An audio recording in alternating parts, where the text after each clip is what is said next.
new threat from President Trump as a window formally closes in the war with Iran. Today marks the end of the Memorandum of Understanding, as it's called, and its 60-day deadline for peace talks between the U.S. and Iran. This morning, there are no plans in sight to end the war, and while it's not clear what happens next, President Trump is lashing out.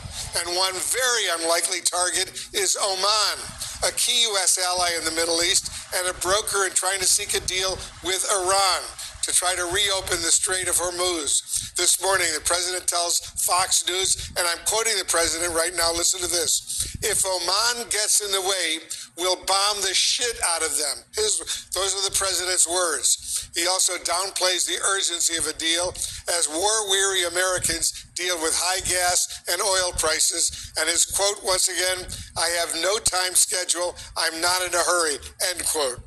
CNN's Betsy Klein is over at the White House for us. Betsy, what are you learning this morning? Well, Wolf, back when the U.S. and Iran had reached that memorandum of understanding to stop the fighting, and it would kickstart a 60-day period for technical discussions on some of the thornier nuclear issues. That 60-day deadline has officially expired as of today. So where are we? This deal is effectively in shambles. The Strait of Hormuz, traffic there in that critical oil thoroughfare is essentially at relative standstill. And the president now issuing this new warning to a key U.S. ally, Oman, that has served as an intermediary in these talks between Iran and the U.S., particularly on the topic of control of the Strait of Hormuz. He says, quote, "If Oman gets in the way, we'll bomb the shit out of them." Again, the president's words there. And this appears to be an escalation with one of the U.S.'s most important allies in this region. The president also appeared to undercut top officials, including Vice President J.D. Vance and the Press Secretary Caroline Leavitt, who in recent days have suggested that getting oil prices back on track, the price of gas, is just as much of a priority for President Trump as ending this conflict and preventing Iran from having a nuclear weapon. The president posting this to social media earlier today, he says, quote, "The number one goal is and always will be that Iran cannot have in any way, shape, or form a nuclear weapon."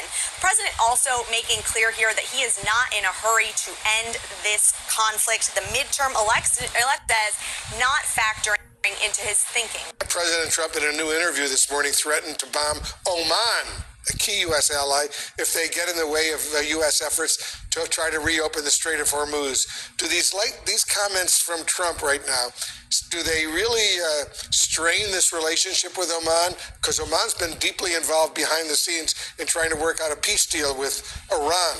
It's very confusing. I mean, you know, the memorandum of understanding that we signed up to, of course, it's defunct now, but it actually called on Oman and Iran to get together to try and figure out what a governance structure would look like. So for the Strait of Hormuz. For the Strait of Hormuz. So I don't know that they were definitely doing it pursuant to that idea or not, or whether they were actually working against us. But I'm sure Oman is thinking to themselves right now, we're trying to be a intermediary for peace. We're trying to achieve. Have you ever heard a president of the United States threaten to bomb the, quote, shit out of a key U.S. ally the way the president has said today in terms of Oman? Not offhand at all. Yeah. You know, I don't know that that's the way to treat our allies. I know the president likes to show strength and he likes to be strident, but, you know, I don't know what their offense was. What's the underlying offense? Has he found out in intelligence that he's working against United States interests?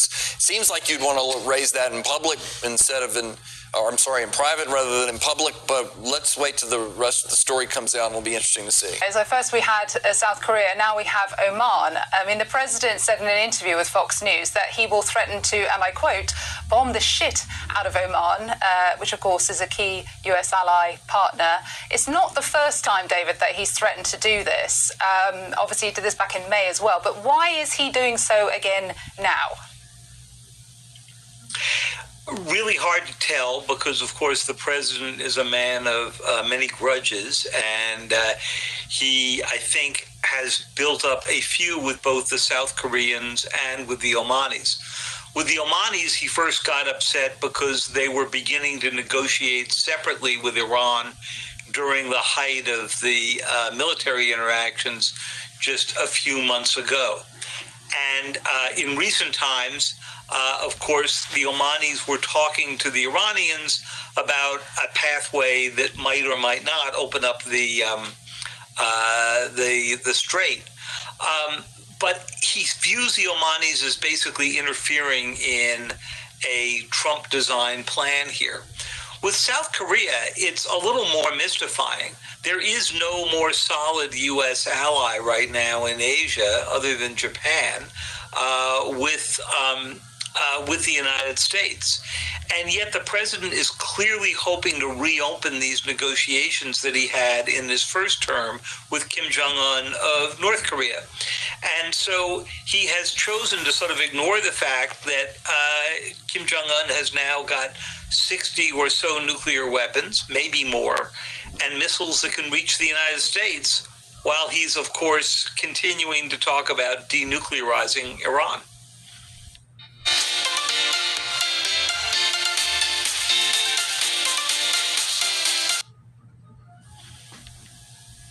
Yeah, I mean, it's mystifying, but it's also ironic as well, isn't it? As you point out there, David, because yes, this is an authoritarian state that has nuclear weapons, unlike Iran.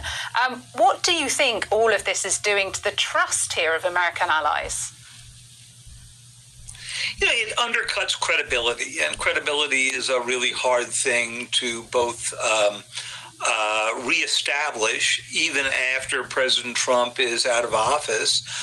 It would take a long time, I think, to make sure that allies began once again to trust Washington's word. And for places like South Korea and Japan, that is all the more critical, because what's kept them from getting their own nuclear weapons, what's kept them from doing their own separate military buildups independent of the United States, has been the assurance that the U.S. worked hand in glove with them. During the Biden administration, there was a lot of effort put into getting the Japanese and the South Koreans to work together. You may remember there was a summit meeting at Camp David and so forth to get rid of the long-running hostility, goes back to before World War II, between those countries, so that you had three countries sort of sewn up together, the U.S., Japan, and South Korea, and that is now sort of being undone. With Oman, that's a much touchier relationship, but one the United States is clearly going to need, because they are right opposite the Strait of Hormuz, and you want the Omanis on your side. Today was the deadline set for negotiations to conclude over Iran's nuclear program. Clearly, that's not happening. Memorandum of Understanding went out the window a bit ago. But just this morning, when it comes to the war with Iran, Ambassador, in a new interview, President Trump said and leveled the threat, saying that he'll bomb he'll bomb Oman if it interferes with U.S. efforts in the Strait of Hormuz. What do you do with that threat? I often in our conversations feel like you kind of are translating what you hear the president saying or trying to do with when he makes these threats.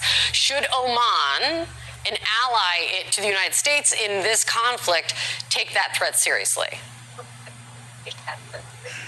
Of course not. This is Trump's hyperbole. He's telling Oman, STFU, and sit on the sidelines and let me handle this. That's what he's telling Oman. Saying he's going to bomb them as opposed to he's going to tariff them, as opposed to he's going to cut them off. They're all interchangeable. That's just Trump speak.